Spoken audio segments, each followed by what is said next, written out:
Let me do this. So we're coming to the end of this decade, which is crazy. I'm still processing that. Like, I didn't even think graduated high school in 2011. Almost 10 years ago. We should go to decades for New Year's Eve. I didn't know that still exists. The club. Every time we go to decades, I'm out of my mind. I still don't know what that place looks like. I've been there multiple times. Drunk as shit. I don't remember a lot of levels. But go ahead, I'm sorry. Go ahead, my man. Coming up on the end of the decade, and I think like this past decade, at least for our age group, has been like a lot. We've seen a lot of changes like over these last 10 years, and I just wanted to hear you guys' thoughts on like kind of any special moments like that have come up in this last 10 years, or just reflecting on the 10 years as a whole, and then also like from that, I want to hear your hopes and goals for the next 10 years. Well, this is always going to be an important decade because we became adults fully. And that's what I'm saying. That's why I wanted to This talk is about probably this past decade is probably the most important decade. Mm-hmm. Yeah, pretty much most important decade of our lives. Like, well, for now, I guess until decade you have kids and all that fun, which probably is the decade coming up next. But until we get to that point, the last decade is pretty important. Like, we graduated high school, college, and got jobs all in this span in one decade. in So. grad school. Woo! In grad school, Yes, there you sir. go. So this decade shaped us as people. I mean, shit, from 2010, I mean, I was wearing polo shirts and polo shoes. And Fat tees. had a Honda CRV. Fat tees back then. Yeah, my man had the CRV. I was driving all you niggas around. Bucket hat, snapbacks, all that. Yeah, I miss my bucket. Snapbacks and tattoos. Back there. Oh, man. But yeah, so it just made us, it was a coming of age decade, I mean, to me. I mean, a lot of stuff happened in general, but just for us personally, it was a coming of age. Like, we're adults now. Yeah. Right? I think these are probably like these 10 years are probably our most, some of our most important years. Because it's like the morals that we're going to kind of go forward with for like the rest of our lives. Like in these last 10 years, like you said, we did high school, college. In college, we learned a lot about ourselves. Learned a lot about like ourselves financially, learned a lot about ourselves in relationships, learned a lot about networking, and we're finally getting our first steps into the workforce now. And so I think it's going to be critical going forward that we kind of reflect on these 10 years and the morals that brought us this far and make sure we keep them going forward. Michael Jackson didn't die this decade. It was the last one, right? It was the last one. Okay. 2009, Was it? I think. Yeah, it was. 2009. I think it was 2009. Yeah. He may have been dead 10 years now. Yeah. Damn, Prince died this decade, though. Ah, Damn, Prince died. Rest in peace, Man, Prince. this decade was a 50-50 split for me, I'm gonna be honest with you. Some good, some bad. When you grow up, number one, you You just gotta learn. have balance in your force. Yeah, absolutely. But you just learn, like, honestly, this decade taught me that, life is a cold bitch. I ain't gonna lie. Like, just Alright, straight up. this is good. Like, nah, because it's just one of those things. It's like you look at so many things that just go on, and it's like whether it's in your personal life, or even if you look at like society as a whole, you just kind of learn, life is cold. It's just one of those things where it's just like, if you look at it from just a societal standpoint, this is the decade that gave you like the Trayvon Martin and a lot of these other ones, names are escaping me at the moment, but that's like the main one that'll end up being like the face case for a lot of things that happen in terms of us as a race moving forward and just like how things have gone and just shaping our perspective on things.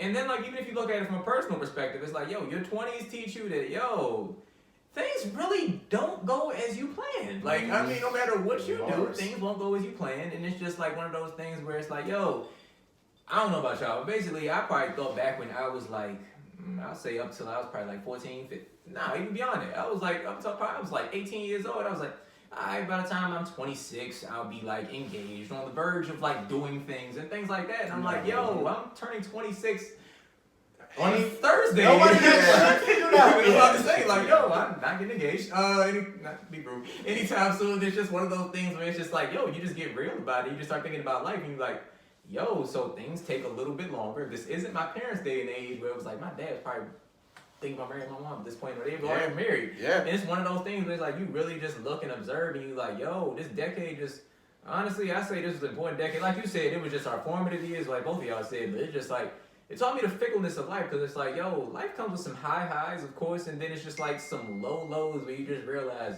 damn, this really ain't always gonna be. It ain't always sunny in Philadelphia, like the freaking show says. I guess it's like clouds.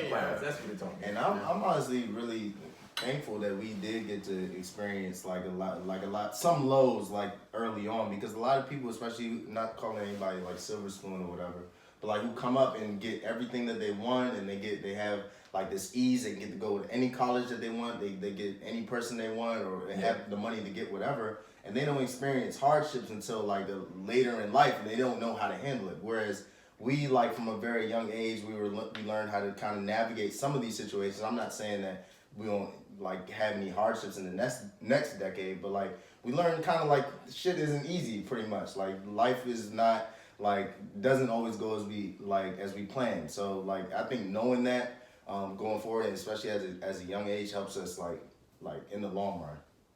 Yeah, I mean, I feel like I agree with y'all. Like, this decade definitely has been, I think, one of enlightenment. It's put a lot, in terms of social media, it's definitely put a lot on blast. Like, I remember the whole Trayvon Martin story. Like, I was on Twitter and it just unfolded, like, for me on my timeline. And I can guarantee you, 10, 15 years ago, it would not, I would have found that out weeks later, you know what I mean? Right. So it's just, it's crazy how instant things happen. And then from a personal perspective, I feel like, like you guys said, like life comes with highs and lows, and yeah, like I thought that, when I was 18, what I'm saying, like, apartment, what I'm saying, 2 cars, what I'm saying, 100K job, like you can't tell me Rich nothing. and famous. Rich and famous, you know what I mean? Cocaine everywhere. Not saying I haven't, right? not saying I, you know what I'm saying, I haven't had, success, Okay. and I'm blessed, and what I'm saying, like everybody has been blessed. But I just feel like it's just one of those things that life lessons, and I feel like for our generation in general, I feel like we've been in like what defines our generation is that we're like pioneers for what I'm saying, like new things. Like we came into an area where dial-up, we didn't have internet instant access to stuff. Social Perfectly media. balanced. Perfectly balanced. Like we just literally just A little bit progressed. of old and Right, you know what I'm saying? And I feel like, Yeah. what I'm saying? Like, I feel like every generation feels like they're the best one, but I truly feel like, what I'm saying? Like, we have that, right, that type of, Generation Z niggas don't Yeah. know what you're doing. right, so, TikTok niggas. that type of thing, man, is just, it comes with the territory with our generation, and I feel like we just, I'm excited to see what the next decade has in store for us, man, so, especially Hentations. Robot strippers. yeah, especially Hentations. We getting that deal. We getting that bag. Getting that bag. Yeah, so I mean, shout out to this decade. It brought us a lot of great things, made us who we are, and it brought the Hentations into our life and into your life. This has been episode 38. We're at 50 minutes right now, and I think we gave you. This is a hell of a way to close the year out. And let me tell you something. 2020, it's gonna be the best. Let me talk to We're gonna have the best. We're gonna have the best everything. The best people. We're gonna do everything. Hentations are getting bigly. Bigly. everywhere. Bigly. Incredible, Everything. incredible. The best calendars, the best Patreons, the best OnlyFans, everything. Damn, that's smooth.